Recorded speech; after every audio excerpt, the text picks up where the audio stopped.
Hello students, आज के topic में हम बात करेंगे specification error due to the inclusion of unnecessarily variable. और जो ये वेरिएबल है, ये which variable is this? Independent variable. यानी कि जब हम अपने मॉडल को एस्टिमेट कर रहे हैं और एस्टिमेट करते समय कोई इररेलेवेंट वेरिएबल हमारे मॉडल में as an independent variable enter करता है, तो उससे हमारे मॉडल के एस्टिमेटर्स पर जो पैरामीटर हम एस्टिमेट कर रहे हैं उन पर क्या इम्पैक्ट जाएगा। क्या वो एस्टिमेटर्स बायस्ड होंगे या अनबायस्ड रहेंगे और उनका वेरिएंस किस तरह का होगा, ये हम इस टॉपिक में स्टडी करेंगे। लास्ट स्पेसिफिकेशन एरर जो हमने पढ़ा था वो पढ़ा था कि हम क्विट कर देते हैं, हम छोड़ देते हैं एक नेसेसरली वेरिएबल को, फिर हमारे एस्टिमेटर्स किस तरह के आते हैं। और यहाँ पर हम स्टडी कर रहे हैं कि हमने एक अननेसेसरली एक्स्ट्रा वेरिएबल को इंक्लूड कर लिया है। अननेसेसरी था वो वेरिएबल, उसकी ज़रूरत नहीं थी हमारे मॉडल में, लेकिन हमने उसको इंक्लूड कर लिया है। तो अब हमारे मॉडल के एस्टिमेशन पर इसका क्या इम्पैक्ट जाएगा। ठीक है, अब स्टार्ट करें। तो जैसे कि ट्रू रिलेशन की बात करें कि हमारा जो ट्रू रिलेशन है हमारे मॉडल का वो है Y I is equal to B naught B one X I X one I plus mu I. This is the true relation. Dependent variable, independent variable, error term. Okay, if I write this equation in deviation form, तो deviation में आपको पता है जो हमारा interceptor होता है वो तो क्या हो जाता है, ज़ीरो हो जाता है। तो डेविएशन फॉर्म यदि बात करूँ तो जो ये वाई आई कैपिटल है, वाई आई कैपिटल माइनस में वाई बार हो गया स्मॉल वाई आई, बिल्कुल ये ज़ीरो हो गया, B one as it is रहेगा। और जो हमारा x कैपिटल है वो क्या हो जाएगा, small x one I plus में म्यू आई। ओके, अब जो ये इक्वेशन है ये हमारी एक डेविएशन फॉर्म है इक्वेशन नंबर 1 की। अब यदि हम किसी इररेलेवेंट इंडिपेंडेंट वेरिएबल को इंक्लूड कर लेते हैं तो हमारा जो रिलेशन है आफ्टर इंक्लूजन ऑफ इररेलेवेंट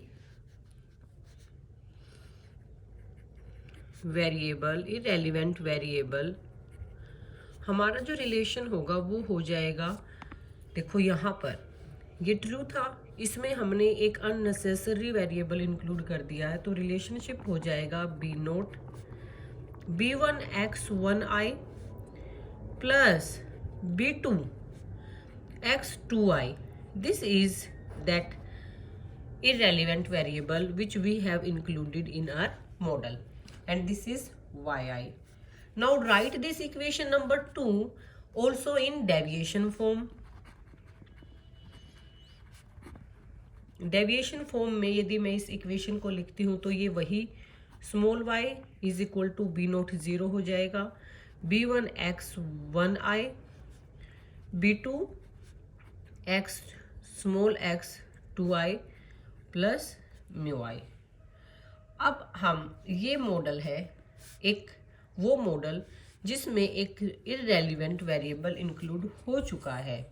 अब जब हम इन पैरामीटर्स को एस्टिमेट करना चाह रहे हैं तो हमें ये देखना है कि जब इस इक्वेशन के साथ ये पैरामीटर एस्टिमेट्स होते हैं तो क्या ये पैरामीटर बायस्ड होते हैं या फिर अनबायस्ड रहते हैं।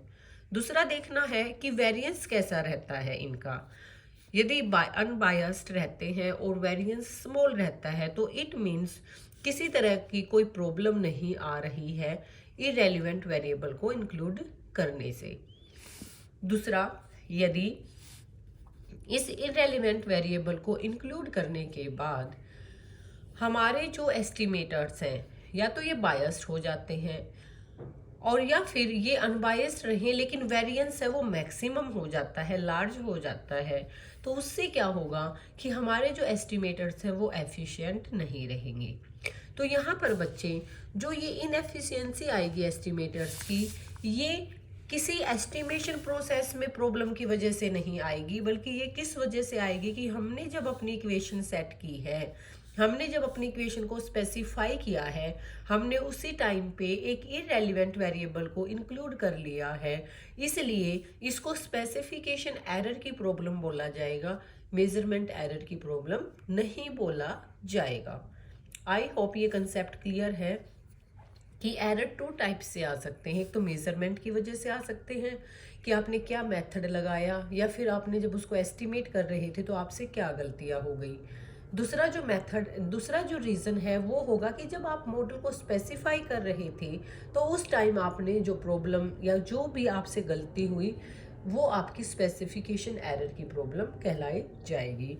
तो यहाँ पर जो एस्टिमेटर्स अब यदि एफिशिएंट या इनएफिशिएंट कुछ भी आते हैं, यदि एफिशिएंट आते हैं तो इट मीन्स कि इस इररेलेवेंट वेरिएबल को इंक्लूड करने से एस्टिमेटर्स पर कोई इफेक्ट नहीं आया, एस्टिमेटर्स एफिशिएंट रहे। और इररेलेवेंट आते हैं तो इसका रीज़न ये हुआ कि आपने जो स्पेसिफिकेशन थी, प्रोसेस थी, उसमें आपने एरर कर दिया, और जिसके कारण से आपके जो आपके एस्टिमेटर्स हैं वो एफिशिएंट नहीं रह पाए। तो अब यहाँ से निकाल के देखो बच्चे, प्रोसेस वही होगी, ये आपका ट्रू रिलेशन हो जाएगा।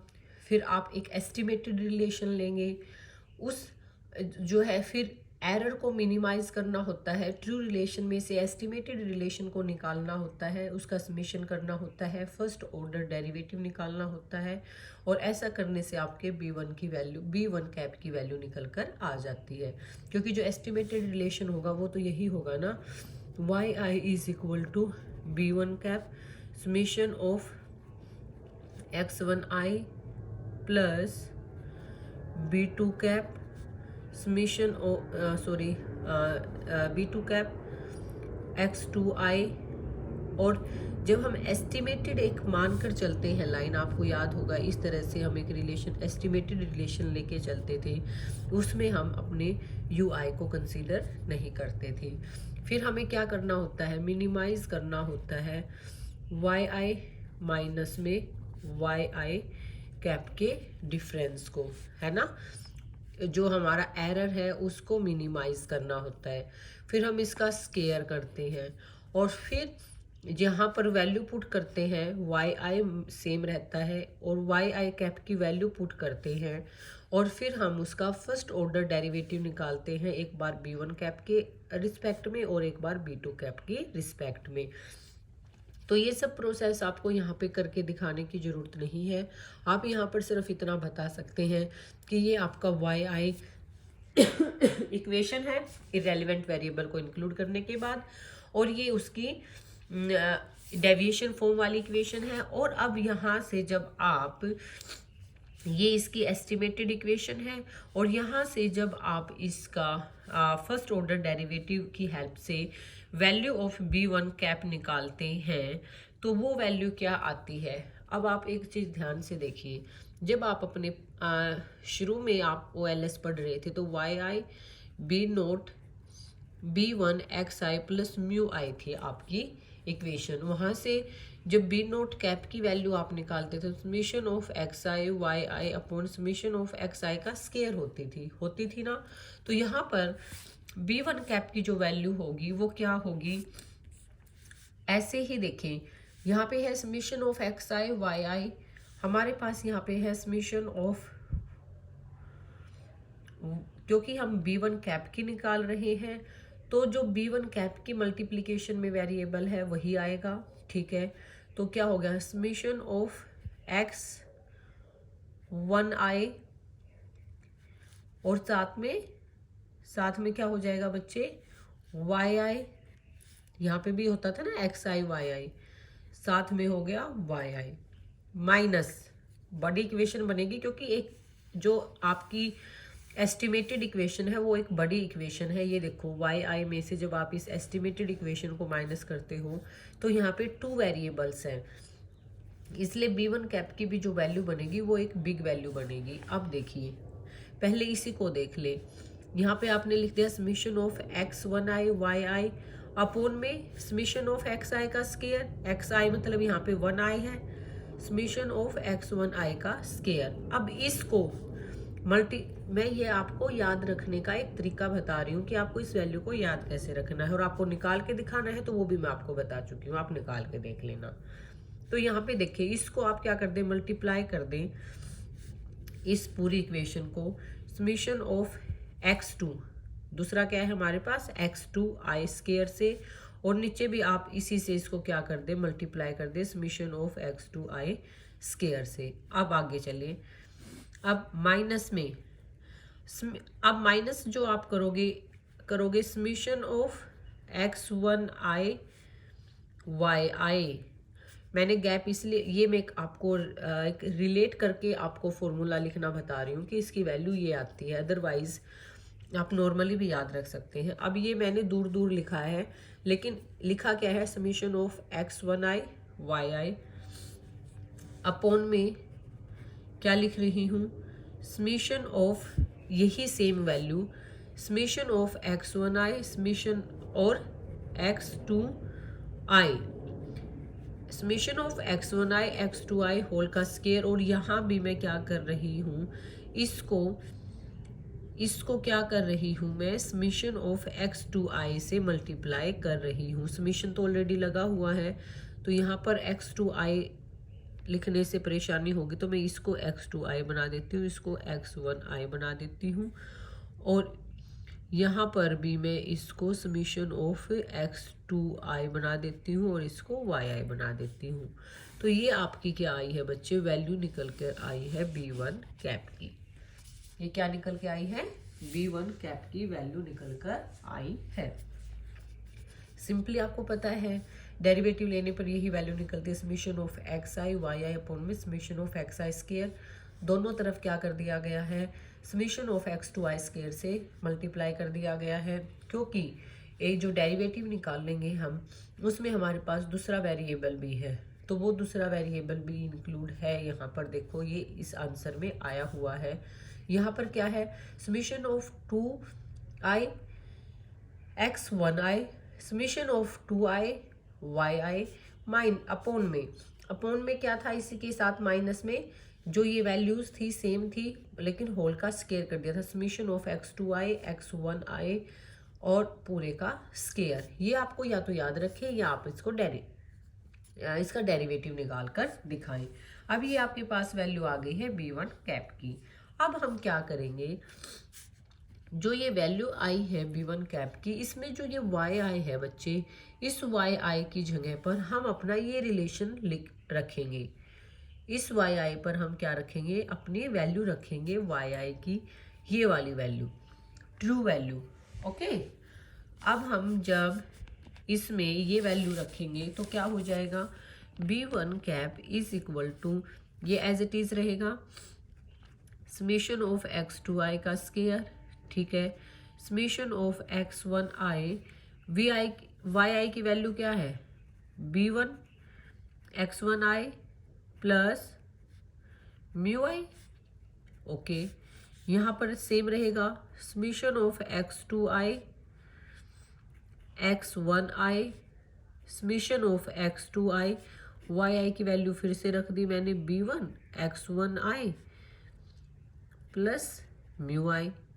ओके, और नीचे तो आपको पता है सेम ही रहना है, समीशन ऑफ x1i का स्केयर समीशन ऑफ x2i का स्केयर माइनस में समीशन ऑफ x1i x2i और होल का क्या हो जाएगा, स्केयर हो जाएगा।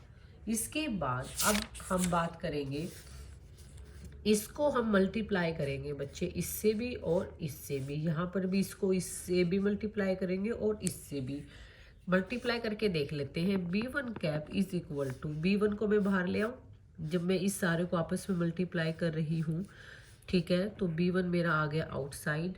ओके, क्या बच गया, देखो समीशन ऑफ x2i का स्केयर तो है ही, यहाँ पे है समीशन ऑफ x1i, यहाँ पे भी है समीशन ऑफ यहाँ पर भी है x1i, तो क्या मैं इसको ऐसे लिख दूँ, ये तो एज इट इज रख दो, समीशन ऑफ x2i का स्केयर और ये समीशन और ये x1i दोनों मल्टीप्लाई हो जाएंगे तो क्या हो जाएगा, समीशन ऑफ x1i का भी स्केयर हो जाएगा। ठीक है, फिर आ गया, इसकी मल्टीप्लाई करेंगे म्यू आई के साथ, इन दोनों की मल्टीप्लाई करेंगे म्यू आई के साथ, तो x2i का स्केयर x1i और म्यू आई। ठीक है, माइनस में इसको भी ओपन कर ले, करना ही होगा। इसकी मल्टीप्लाई करें, b1 को बाहर ले आए, x2i है और x2i है, तो x2i का स्केयर हो गया और x1i है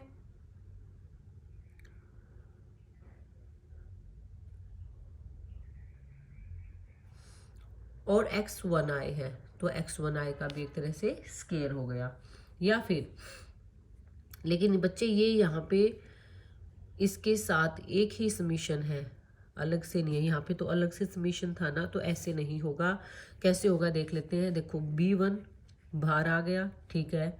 अब मैं ऐसे कर दूं, ये चीज़ रिपीट हो रही है समीशन ऑफ x2i x1i, और यही यहाँ पे रिपीट हो रही है समीशन ऑफ x2i और x1i। b1 को मैंने बाहर निकाल दिया तो रिपीटेड है, तो मैं इस सारे का ही ऐसे कर दूं x2i x1i और होल का क्या कर दिया मैंने, स्केयर कर दिया। देखो दो बार है x2i, समीशन x2i दो बार है, इसका स्केयर हो गया, और x1i 2 टाइम्स है, तो इसका भी क्या हो गया, स्केयर हो गया माइनस में। इनको मैं अब एज इट इज लिखूं और म्यू आई से भी क्या कर दूं, मल्टीप्लाई कर दूं।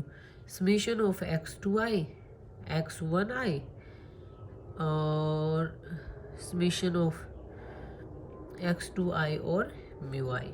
ठीक है, नीचे की जो हमारी इक्वेशन है वो एज इट इज रहनी है। समीशन ऑफ x1i का स्केयर समीशन ऑफ x2i का स्केयर, उसके बाद summation of x1i x2i whole का स्केयर।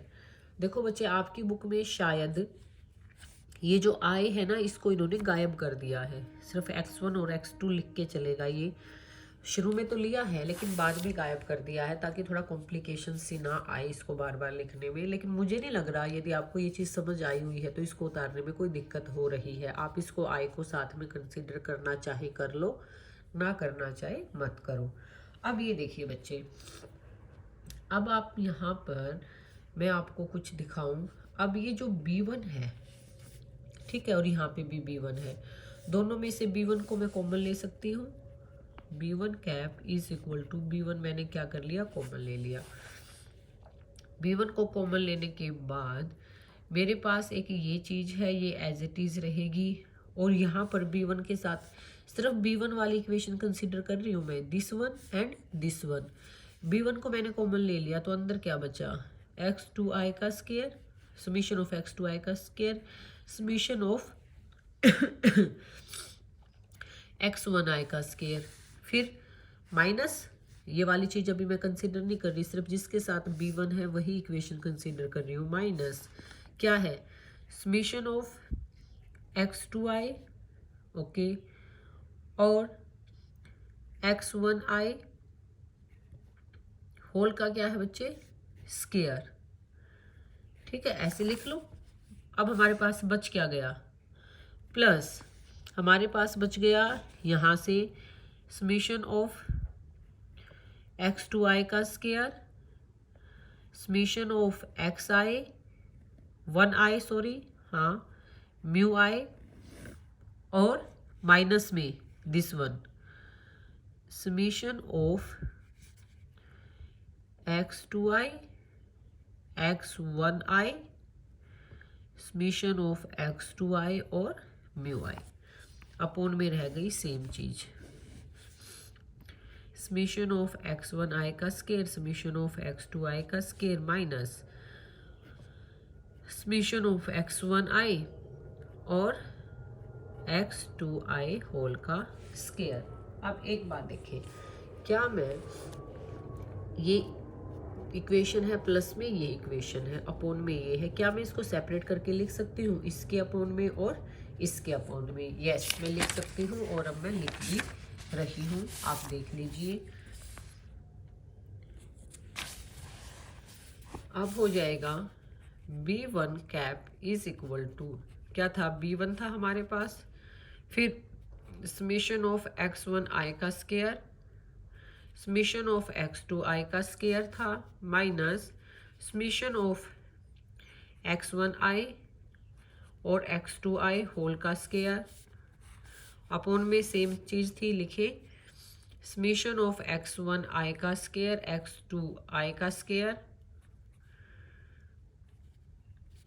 माइनस में summation of x1 i x2 i whole का स्क्वायर।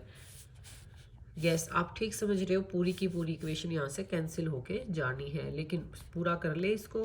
बाद में क्या था, plus summation of x2 i का square summation of xi 1i mu i अब, और साथ में था minus summation of x1i x2i summation of x2i mu i upon में सेम चीज समेशन ऑफ x1i का स्क्वायर समेशन ऑफ x2i का स्क्वायर माइनस समेशन x1i और x2i होल का स्क्वायर। यहाँ से ये गया कैंसिल, हमारे पास क्या बच गया, b1 cap is equal to b1। और अब यहाँ देखिए बच्चे, आप लोगों को ध्यान होगा जो रिलेशन होता है, आगे करेंगे एक्सपेक्टेशन के साथ, यहाँ तक सिर्फ इतना ही करिए। b1 कैप अब किसके बराबर आ गया, b1, और हमारे साथ क्या रह गया, x2i square summation of x1i mu i minus summation of x2i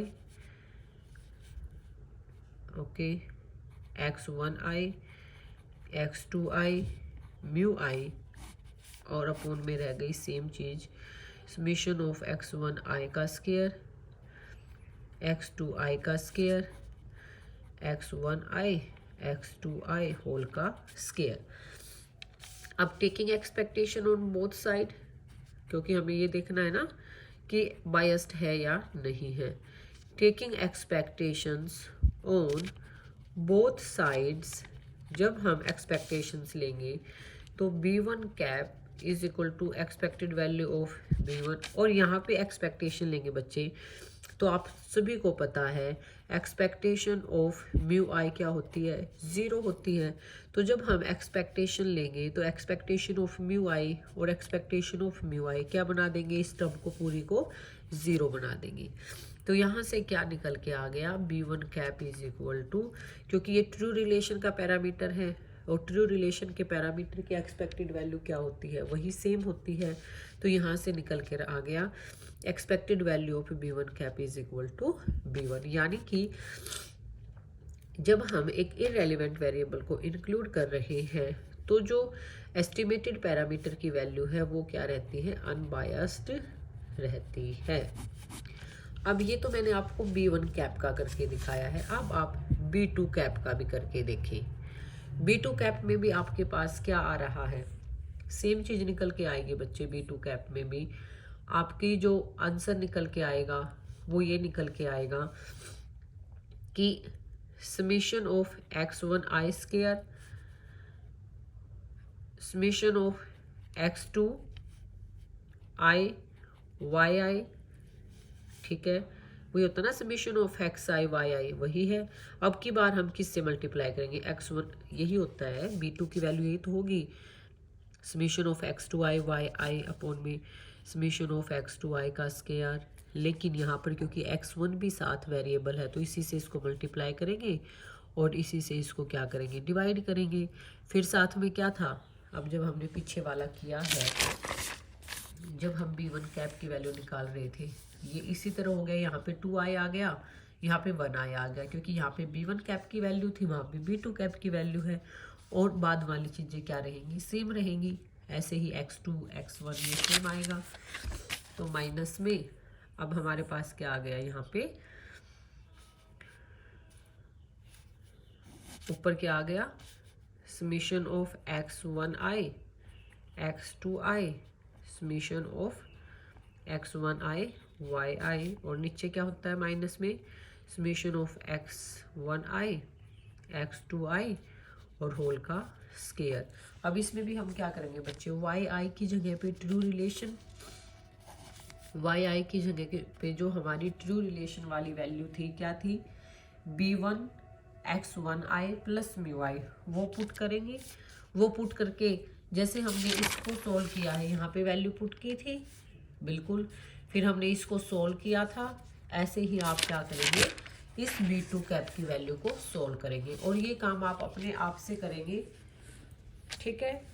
और मुझे करके भी दिखाएंगे। आप इनको क्या करेंगे, यहाँ वाई आई मैं कर दूंगी, मुझे कोई प्रॉब्लम नहीं है, मेरे लिए सिर्फ 2 मिनट का काम है, लेकिन मैं चाहती हूँ कि आप खुद करें। यहाँ पर आप वाई आई की वैल्यू रखेंगे और इसको सोल्व करेंगे, और जब इसको सोल्व करोगे तो आपके पास इसी तरह से निकल के आ जाएगा B2 कैप।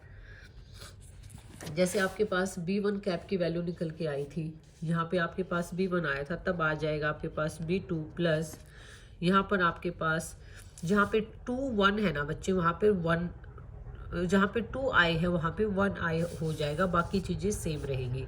और जहाँ पे 1 आई है वहाँ पे 2 आई हो जाएगा, तो हो जाएगी x1 i square summation of x2 i mu i, minus में summation of x1 i x2 i summation of x1 i mu i, और अपॉन में तो वही सेम चीज़ें रहती हैं, x2 i square x1 i square summation of x1 i x2 i whole का square. अब ऐसे ही taking expectation of both side,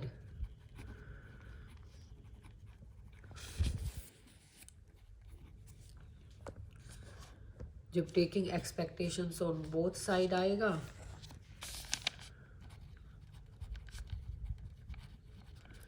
तो आपको पता है यहाँ पे जो एक्सपेक्टेशन है म्यू आई की वो 0 होती है, तो जो आपकी एक्सपेक्टेशन होगी B2 कैप की तो वो किसके बराबर आ जाएगी, B2 के बराबर आ जाएगी। यानी कि दोनों ही एस्टिमेटर्स क्या हैं, अनबायस्ड हैं।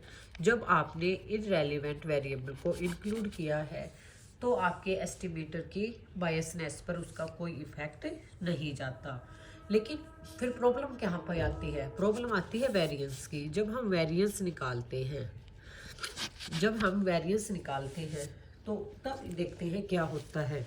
वेरिएंस में आप सिर्फ वैल्यू ध्यान रखें, आपको पता है, आपने निकाल के दिखाया हुआ है, B1 कैप का जो वेरिएंस होता है हमारे पास समेशन सिग्मा स्केयर और समेशन ऑफ XI स्केयर निकल के आता है, यही निकल के आता है। लेकिन यहाँ पर क्योंकि अपॉन में ये इतनी लंबी वैल्यू है, बाकी ऊपर तो यही आएगा सिग्मा स्केयर। जब आप एक्सपेक्टेशंस का स्केयर करेंगे तो ऊपर तो वही होगा, क्या हो जाएगा कि आपका ऊपर वैल्यू आ जाएगी sigma square.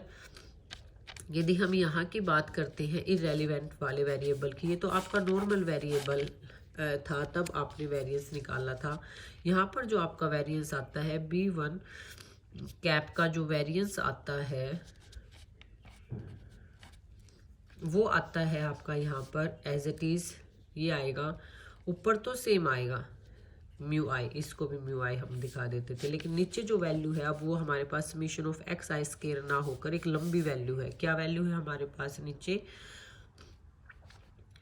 Summation of x2 i square x1 i square और x2 i स्केयर माइनस में summation of x2 i x1 i whole का हो गया स्केयर।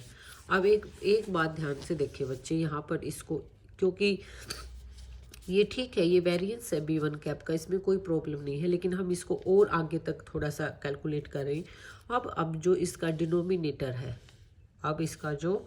डिनोमिनेटर है उसको मैं डिवाइड कर देती हूँ summation of x2 i square से। After dividing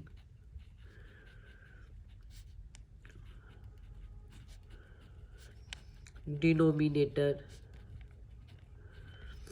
by summation of x2 i square, तो हमें क्या मिलेगा, ऊपर तो सेम रहेगा, नीचे इसको डिवाइड कर दिया x2 i से, तो ये x2 i से ये x2 i कैंसिल हो गया, नीचे रह गया समेशन ऑफ x1 i का स्केयर। और यहाँ पर देखो, यहाँ पे रह गया summation of x2 i x1 i whole का स्केयर अपॉन में समेशन ऑफ x2 i का स्केयर। इसी से मैंने इसको डिवाइड किया था ना। तो ये हमारा यहाँ पर क्या रह गया, नीचे यही चीज़ यहाँ पर रह गई। यहाँ जब डिनोमिनेटर की बात करते हैं तो ये स्केयर, ओके हाँ ये स्केयर नहीं रहेगा, क्योंकि जब हम वेरिएंस लेते हैं दोनों तरफ स्केयर करते हैं तो बच्चे कहीं ना कहीं हम जब इसको सोल्व करते हैं तो ये वाली इक्वेशन हमें ऊपर मिलती है और जो ए स्केयर है हमारा कैंसिल हो जाता है। तो हमारे पास सिर्फ यही बचता है कि summation of x1i square summation of x2i square minus में ब्रैकेट के अंदर रहेगा x2i और x1i। ठीक है, ये होल का स्केयर यहाँ पर नहीं आएगा। जो ये होल स्केयर की बात की थी यहाँ पर ये स्केयर नहीं आएगा। जब आप एक्सपेक्टेशंस का स्केयर करते हैं यानी कि वेरिएंस निकालते हैं, सिंपल वेरिएंस आपका ये निकल के आता है। लेकिन जब आप एक रेलिवेंट वेरिएबल के इंक्लूड करने के बाद वेरिएंस निकालते हैं तो आप या तो इसको याद रख लीजिए या इसको सोल्व करके दिखा देना, तो हमारा वेरिएंस ये निकल के आएगा। ठीक है, अब मैंने इस डिनोमिनेटर को समीशन ऑफ x2i स्केयर से डिवाइड कर दिया, उसके बाद हमारे पास रह गया ये। अब यहाँ पर यहाँ पर देखिए डिवाइड कर दिया है तो हमारे पास अभी ये इक्वेशन यहाँ पर आ गई है। यदि मैं इसको सोल्व करके लिखूं तो आप लोगों को कुछ याद आ रहा है कि जो हमारा वेरिएंस होता है कोवेरिएंस, यानी कि एक वेरिएबल और दूसरे वेरिएबल में क्या रिलेशन है वो किसके बराबर होता है summation of x1 x2 upon में समीशन ऑफ x2 का स्केयर, इसी के बराबर होता है। और यहाँ पर देखो बच्चे हमारे पास यही चीज़ निकल के आई है, यानी कि ये जो है ये हमारा R12 जो स्केयर है यानी कि जो कोरिलेशन को दिखाता है ये उसकी वैल्यू है, क्योंकि R1 स्केयर की वैल्यू यही निकल कर आती है। तो हम अब इसको ऐसे भी लिख सकते हैं कि जो हमारा वेरिएंस जो आया था B1 कैप, इसको मैं स्टार का नाम दे दूं, जो हमने इरेलीवेंट वेरिएबल के साथ जो वेरिएंस आया था, और पहले जो हमारा वेरिएंस था नॉर्मल जो निकलता है वो B1 कैप। अब जो हमारा ये वेरिएबल निकल कर आया है इस वेरिएबल को मैं नॉर्मल वाले वेरिएबल से डिवाइड कर दूं। अब जो वेरिएंस निकल के आया है वो निकल के आया है सिग्मा वाई आई अपॉन, नीचे क्या था, नीचे में हमने जब R1 स्केयर इसकी जगह पे रख लिया था तो हमारे पास क्या बचा हुआ था बच्चे, हमारे पास बच गया था, यहाँ से मैं इसको कॉमन लेती हूँ, हाँ यहाँ से क्या किया है इन्होंने, देखो ये वाली इक्वेशन है जो इस वाली इक्वेशन में इन्होंने किया है कि इन्होंने जो ये R1 स्केयर है इसको क्या कर लिया है, कॉमन ले लिया है। यहाँ पर भी फिर हाँ 1 ही आएगा, ठीक है। तो यहाँ पर इसने क्या कर लिया है कि इस चीज़ को कॉमन ले लिया है। जब इसको कॉमन ले लिया x1i स्केयर को तो यहाँ तो हो गया 1, ये क्या है ये रहेगा as it is x2i x1i, और क्योंकि ये चीज़ यहाँ मल्टीप्लाई में कहीं नहीं है तो क्योंकि इसको कॉमन लिया था तो ये x1i स्केयर यहाँ पे डिवीज़न में आ गई, तो ये हो गया x1i स्केयर 1, और ये किसकी वैल्यू है r स्केयर 1 और 2 की वैल्यू है, तो इसलिए इसने इसकी जगह पर ये रख दिया है। तो क्या आ गया, अब हमारा जो वेरिएंस निकल कर आ गया B1 कैप स्टार का वो आ गया, ऊपर तो सेम रहेगा, नीचे क्या आ गया बच्चे x1 i square 1 minus R12 का स्केयर, ये निकल के आ गया। और अपोन में variance of B1 cap simple क्या होता है ये, और समीशन ऑफ x1i का स्केयर, ये ऐसे हो जाएगा x1i का स्केयर 1 माइनस R12 का square multiply summation of x1i square, और ये हो गया। इससे हमारा क्या कट जाएगा, यहाँ से ये यहाँ से क्या हो जाएगा क्रॉस हो जाएगा, एक तरह से कट ही जाएगा, और हमारे पास ये भी यहाँ से क्या हो जाएगा क्रॉस कट हो जाएगा। तो हमारे पास क्या बच जाएगा, ये क्रॉस कट हो गया तो हमारे पास बच जाएगा 1 अपॉन, ये बच गया सिर्फ 1 माइनस R का स्केयर, हमारे पास ये वेरिएंस बच गया है।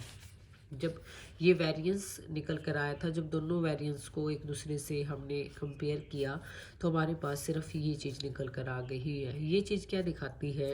ये दिखाती है कि ये क्या निकल के आया है? ये निकल के आया है वेरिएंस B1 कैप स्टार वाला अपोन में वेरिएंस B1 अब वाला। अब ये क्या दिखाती है कि किसके बराबर 1/1 minus R1 square R12 cap के बराबर, सॉरी स्केयर के बराबर है। ये दिखा दिया। ये कोरिलेशन है कि जो हमने वेरिएबल लिया था x1i एंड x2i, उनमें क्या कोरिलेशन है। तो ये डिपेंड करता है कि r ये जो वैल्यू है वो क्या है, ये कोवेरिएंस है वो कितना स्ट्रोंग है।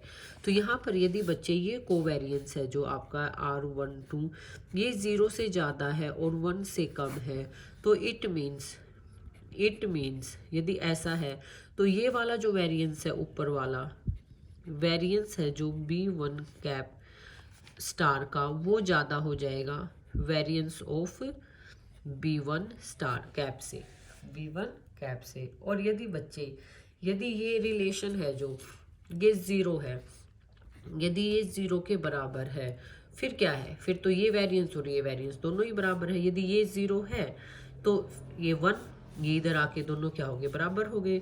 तो फिर क्या है? जो आपका वेरिएंस है B1 कैप स्टार का, वो किसके बराबर है? फिर वेरिएंस है जो आपका B1 कैप का। तो फिर कोई प्रॉब्लम ही नहीं आएगी। प्रॉब्लम कब आएगी? यदि आपका वेरिएंस बड़ा आ जाए आपके जो पहले वाले वेरिएंस से। जब आप एक विदाउट स्पेसिफिकेशन एरर इक्वेशन में जो वेरिएंस एस्टिमेट करते हैं, उस एस्टिमेट से यदि बड़ा आएगा तो प्रॉब्लम आएगी। और बड़ा आएगा वो किस पे डिपेंड करता है कि क्या कोरिलेशन है दोनों वेरिएबल में। ये कोरिलेशन यदि पॉजिटिव है तो इसका मतलब ये वेरिएंस बड़ा ही आएगा। और ऐसा माना जाता है कि नॉर्मली है जो रिलेशन कुछ ना कुछ तो पाया जाता है, दोनों का रिलेशन 0 नहीं होता है, इसलिए वेरिएंस दोनों एक दूसरे के बराबर नहीं होते हैं। जो वेरिएंस होता है आपका, जो इररेलेवेंट वेरिएबल को इंक्लूड करने के कारण जो वेरिएंस आया हुआ है आपका, ये बड़ा होता है आपके पहले वाले वेरिएंस से। इसलिए इस तरह से जो एस्टिमेशन निकलते हैं वो एस्टिमेशन एफिशिएंट नहीं होते। This is the conclusion of this topic. Relevant topic है, मैंने बहुत एफर्ट्स लगाए हैं कि आप लोगों की समझ में आ जाए। फिर भी किसी को डाउट है तो मेरे से बात कर लीजिएगा। बाकी सॉल्यूशंस में हम निकाल सकते थे इसका, जैसे B1 कैप की वैल्यू, B2 कैप की वैल्यू आपको निकाल के दिखानी है तो निकाल के दिखा दीजिए, अदरवाइज आप इस वैल्यू को याद कर लीजिए। ऐसे ही आप वेरिएंस में निकाल के दिखाना है, निकाल के दिखा दीजिए। अदरवाइज आप अपने माइंड में इस इक्वेशन को सेट कर लीजिए कि जो वेरिएंस है आपकी B1 कैप का वो किसके बराबर आता है? दिस अपॉन में summation of x1i square x2i square minus summation of x2i और x1i होल को ब्रैकेट में रखना है। बस फिर इस वेरिएंस में इसको हमने क्या किया था, यहाँ से हमने डिवाइड भी क्यों करना है? डिवाइड भी मत करो, चाहे यहाँ से सिर्फ x1i स्केयर को बाहर ले लो तो यहाँ पर हमारे पास नहीं, डिवाइड तो करना पड़ेगा बच्चे। इसको हमने x2i स्केयर से क्या कर दिया है? डिवाइड कर दिया है। डिवाइड करने के बाद ये वैल्यू आई है। अब x1i स्केयर को बाहर ले लिया है तो हमारे पास यहाँ पर ये वाली इक्वेशन निकल कर आ गई है। ये इक्वेशन निकल के इसको हमने, ये फॉर्मूला होता है हमारे कोरिलेशन का, तो इसकी जगह पे हमने फॉर्मूला सेट कर दिया है और आगे अपने इक्वेशन को, सम को क्या कर दिया है? सॉल्व कर दिया है। तो आप इसको ध्यान से पढ़ लीजिएगा बच्चे।